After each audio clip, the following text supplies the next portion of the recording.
And back with us here mga kaibigan. Michelle, suriin natin ang mga numero galing sa ating second set kung saan nakuha na naman ng Cagayan Valley.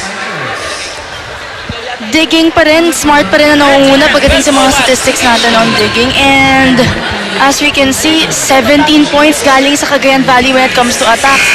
Feeling ko sa latter part na nila ito nakuha, no? Right. Nung they made a rally towards the 26-24. At nabura yung 6 service aces na ginawa nila Charo Soriano and company.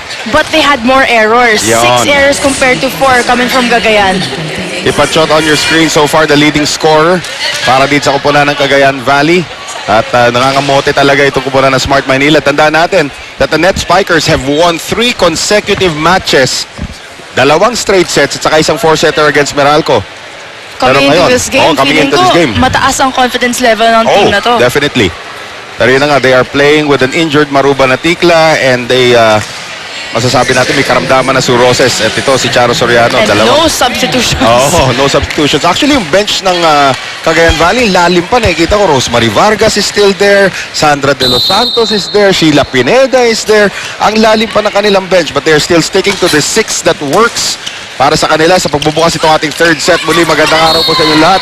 Noel Zarate alongside ang ating rookie. Tatawag natin.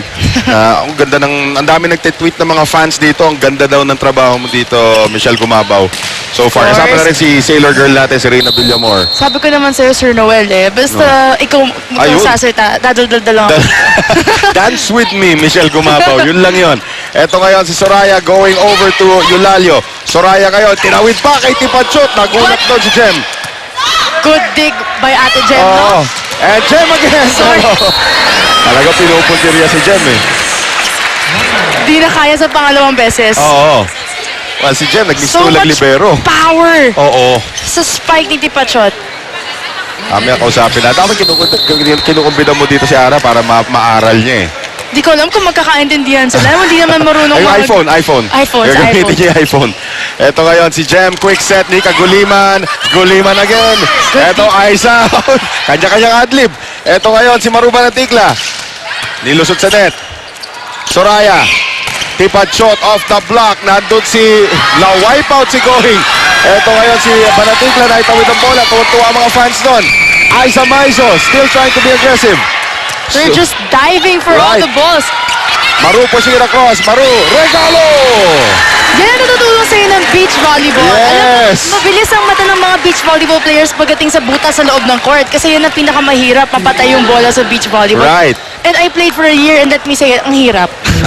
Ang hirap. Yun lang, ang At hirap. least may experience ka na sa beach volleyball. Of course, Maruba Natikla represents UST sa beach volleyball up to now dito sa UAAP.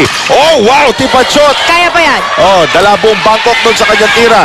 Eto ngayon si Soltones, itinawid yung bola. One more time around. Jonella, Soraya, they go down the middle to Tipachot once again. Going is there. Ferrer, Soltones, and a net violation against Pao Soriano. Di magpapatalo sa power si Soltones talaga. Pao Soriano nagulat dun sa pito ni Efren Ga, yung ating second referee. And if it's Fun Family Pizza, it's gotta be Shaky. Smart, nangunguna na naman. In fact, they had a 3-point lead in the twilight of the second set pero nakuha pa rin nitong Cagayan Valley yung set. Oh, Maizo trying to be creative. Soltones, Jonella, Soraya, back set. Aiza Maizo. Good defense coming from both teams. Floor defense has been impeccable dito sa ating third set. Maizo, this time blocked by Soltones. Soraya, itinawin. Ay! Nakialam si Guliman sa flight path ng bola para kay Jem Ferrer. Nawala sa line of sight ni Jem Ferrer yung bola eh. Right. Nagulat siya. Well, yun ang hindi mo maasahan talaga. Alam mo na kung saan babagsak, biglang may tumapik. And after all that, it's only 3-2 dito sa ating second set. Pero wild na yung crowd na yung third set. And wild din yung ating action dito, Michelle. As you can see, a running attack now from Suroses, specialty of the house. She just wanted to get it the easy way. Oo. Check out na lang kasi alam niya dun siya makakuha ng puntos. Makita mo gano'ng kalapit ni si Jonella doon. Muntik na niya makuha yun. Mabilis ang libero ng bawat team. This is probably the battle of the two best liberos from, with all due respect to Jen Reyes, ano? Two best liberos out of the UAP and the NCAA. And again, I say that with all due respect to Jen Reyes, who is probably the best libero in the country right now. Eto ngayon. Is she suiting up for the national team ba daw? Yun ang magandang katanungan. Pwede nating malaman. Here, Tabakero into the net. Blocked by the net. Oo. Alam ko kandidato sa national team sa libero. As we take our friends from Rexona Antiperspirant Deodorant, it won't let you down. Itong si Jack Jonella at si Leslie Angata Pantone. They are the candidates. Adamson's libero. Sa Adamson's libero before. Legendary libero Yes. ng Adamson. Na naabutan mo rin dati. For a while. For a while. Here is Jem Ferrer ngayon. High set. Papunta rito kay Gretchen Saltone. Siyempre yung mga gusto ni Gretchen. Yung mga galing sa langit na bola. Yung mga akala mong hindi napapaluin, biglang kaya pa rin pala. Oo. Tingnan mo to. Oh. Nawala yung bola sa ating frame. Biglang, nahulog. Dalawa na blocker doon. Cut shot. Yan. Cut shot.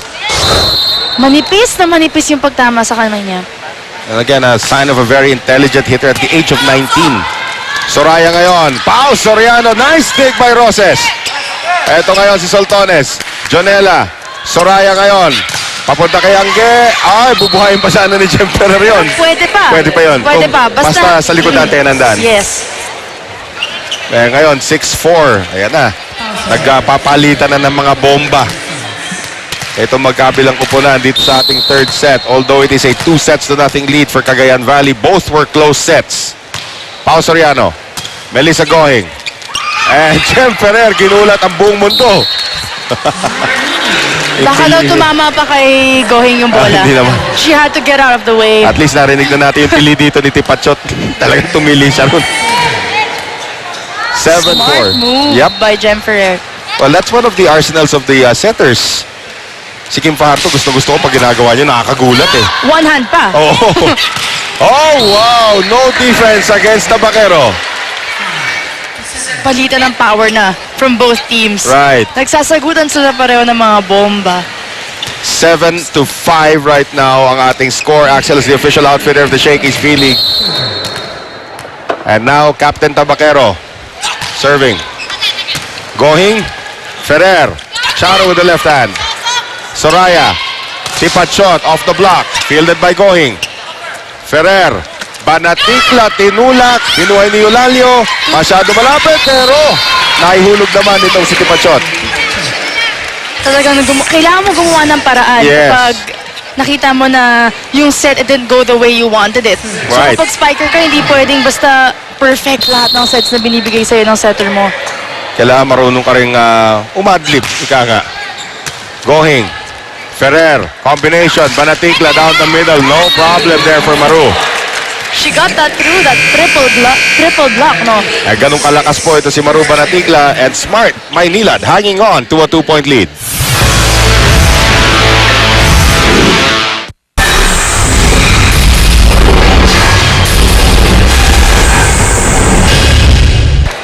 And of course, for V-League, Shakey's V-League updates, ladies and gentlemen, go to www.facebook.com/newstv.allsports. Yatid natin ngayon kay Rina Villamor. Yes, there are 5 important things for the smart net spikers coming into this third set. Unang-una na nga dyan yung maturity. Kanina kinausap ni Coach Roger si Gretchen Soltones. Kailangan mas maging assertive ka at may conviction ka sa paglalarong ito. Kailangan ay mag-grow ka at matuto ka sa iyong mga pagkakamali. Hindi ka parang bata dyan na nawawala at nagtatanong lang sa teammates mo. At kailangan may sarili din siya pag-iisip sa larong ito. They need to enjoy this game so as to minimize their errors and to create more noise inside the court, to play smart and to play with confidence. There are 2 things naman dito para sa ating Cagayan Valley team.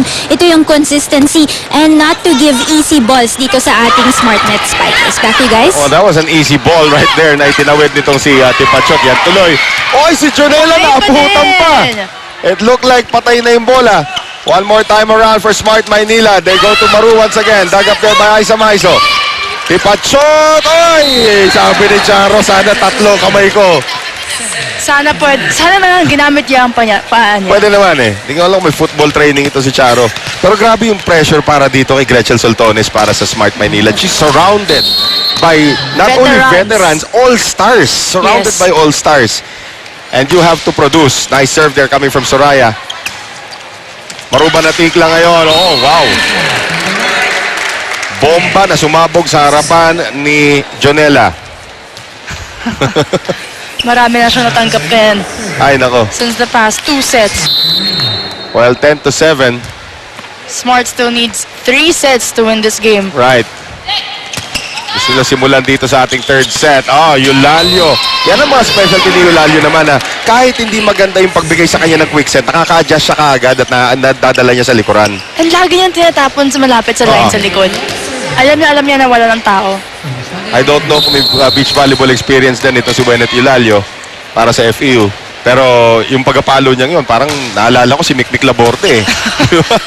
Mikmik Laborde, kahit anong posisyon Ay, ng nako. katawan, kahit Oo. nakatalikod, napapasok niya yung bola. Natanong nga, Mikmik, ano ba? Sa past life mo ba contortionist ka? Naabutan mo talaga lahat eh. Anong sagot? Anong sagot? Hindi naman daw. Kuya, may kuya pa nakakabit. Loko talaga yan si Mikmik. 11-8. And Mikasa is the official ball of the Shakey's V-League. Jonella on the reception. Eto ngayon si Soraya, binigay dito kay Aiza Maiso. Campfire na naman sa harapan, dyan sa gitna ng depensa ng Hindi Smart. nakagalaw ang depensa ng Smart. Talagang feeling ko nagulat sila sa ginawang puntos na ni Aiza Maizo. Our slow motion replay brought to us by Rexona Antiperspirant Deodorant. It won't let you down. Tipachot will take a breather, but may papalit sa kanya kanino. Rosemary Vargas, the hard-hitting FEU Lady Tamaraw, na isang kandidato rin sa national team natin. She's one of the promising open spikers Oh, of but FEU. how about this? Another national team candidate, Pao Soriano, getting the single block point. Yan na naman ang specialty ni Pao. Hindi katangkaran si Pao for that position. Yes.